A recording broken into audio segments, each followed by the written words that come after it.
Tapos malaking pansala po sa amin dahil nawalan po kami ng bahay at nawalan po din ng hanap buhay po ng aking pamilya.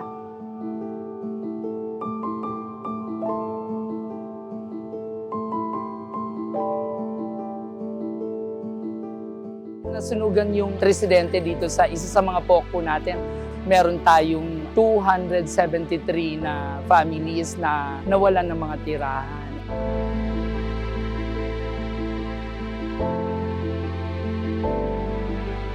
Even the fire was still ongoing. Pinadeploy natin ang ating kalusugan food truck para maka-respond or makabigbigay alalay dun sa mga fire responders natin.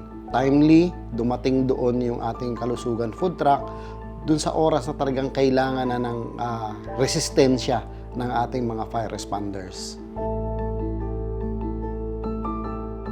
Biglaan po talaga ang pagdating po ng tulong po natin mula po sa tanggapan po ni Vice Presidente.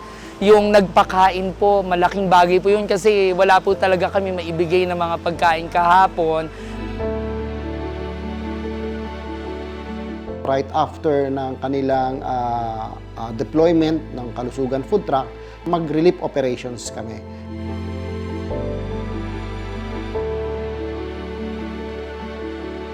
Napakalaking tulong nito kasi hindi ito agara maibibigay ng kahit sino sa amin. Kahit papaano mababawas yung iniisip nila na wala na silang mga gamit, like yung mga ganito na banig, kumot, ay malaking bagay na para magsimula muli.